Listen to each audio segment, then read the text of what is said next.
इस वक्त सर एक और सवाल शकील करार साहब मैं आपसे ही करना चाहूँगी। सर आप भी 12 हमारे प्रोग्राम में इस चीज़ पर बात कर चुके हैं कि पेट्रोल की कीमतों के, डीजल की कीमतों के हवाले से ऐसा है कि किसकी बात का यकीन किया जाए? हमारे जो प्राइम मिनिस्टर हैं उनकी बात का किया जाए, वफाकी वज़रा बहुत बड़े बड़े बयान जो हैं वो देते रहे, उनकी बात का यकीन किया जाए, इसी के साथ ही वज़ीर पेट्रोलियम ख़ास तौर पे उनका नाम लिया जाए कि कौन कौन था, क्या क्या बयानात दिए थे जिससे हम आपने पेट्रोलियम मसनूआत की कीमतें जो हैं वो बढ़ाई थी, और अब आप ये कह रहे हैं कि भाई हमने जितनी कम करनी थी उतनी कम कर दिया। हालांकि देखा जाए तो आलमी मार्केट में जो तेल की कीमतें हैं वो $70 फी बैरल से भी नीचे आ चुकी हैं। क्या कहेंगे इस पर?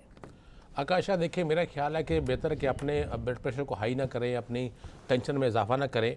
जब भी वफाकी वज़ीर ख़जाना और इसी तरह प्राइम मिनिस्टर जब खिताब कर रहे हों कौम से या टीवी पे बोल रहे हों तो अपने चैनल को, टीवी को म्यूट कर लिया करें ताकि आपको सिर्फ उनकी बॉडी लैंग्वेज नज़र आए। और बॉडी लैंग्वेज में भी आपको हर तरफ झूठ, फरेब, धोखा ही नज़र आएगा। इस आवाम के साथ, इस मुल्क के साथ कहीं पर आपको सच्चाई नज़र नहीं आएगी। ये वो ऑडियो नज़र देखिए, इन्होंने साबित कर दिया फिर 2.5 साल की हुकूमत के बाद भी कि अपने सियासी इक़्तिदार को तूल देने के लिए ये कुछ भी कहीं किसी हद तक भी जा सकते हैं।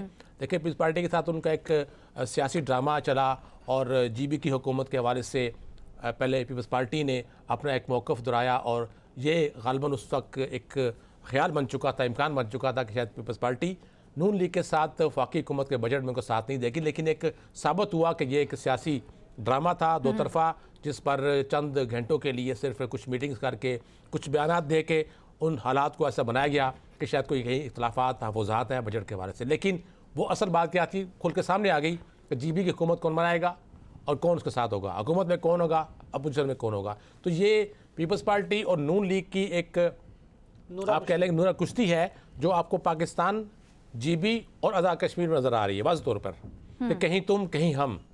पहले तो नारा मारा गया था ना, खुदा न खास्ता वो अब ऐसी हालात ना बने कि उधर तुम इधर हम। अब बात हो गई है कि पहले तुम फिर हम, पहले तुम फिर हम।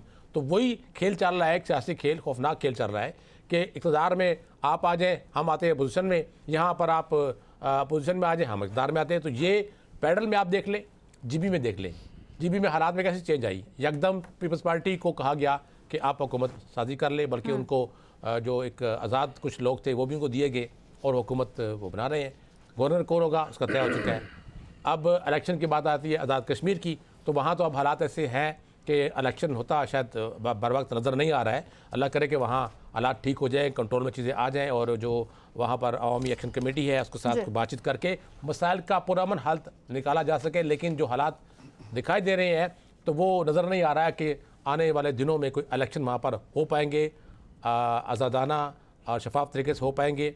हालात तो ये नज़र आ रहे हैं। अल्लाह करे कि वहाँ पर पुरअमन तरीके से इलेक्शन हो जाए और आवाम जिसको अपना मुंतखब करे, लीडर मुंतखब करे, अपना रहनुमा मुंतखब करें, वो आए असम्बली में और अपना किरदार अदा करें। लेकिन इस वक्त सियासी हुकूमत आवाम को कोई रिलीफ देने की पोजीशन नज़र नहीं आ रही है। उनकी बॉडी लैंग्वेज, अल्फाज तो उनके है झूठ, उनकी बॉडी लैंग्वेज में अगर देखें आप तो वाज़ेह तौर पर नज़र आ रहा है कि वो किसी तरह आवाम को रिलीफ नहीं देना चाह रहे। वो सिर्फ और सिर्फ लेवी, फेडरल टैक्स जो डायरेक्ट फेडरल गवर्नमेंट के पास जाता है, सूबों में तकसीम नहीं होता है, वो फेडरल हुकूमत अपनी जेब में डालती रहेगी जब तक वो इक़्तिदार में है। आवाम को वो कोई रिलीफ देंगे कम, डीजल पे लेवी भी जो आवाम को रिलीफ देंगे कम और शोर ज़्यादा करेंगे, शोर ज़्यादा किया जाएगा। चले सर, इस पे आपका पॉइंट आ चुका है। सगीर चौधरी साहब, हमें बताया जा रहा था कि जब आलमी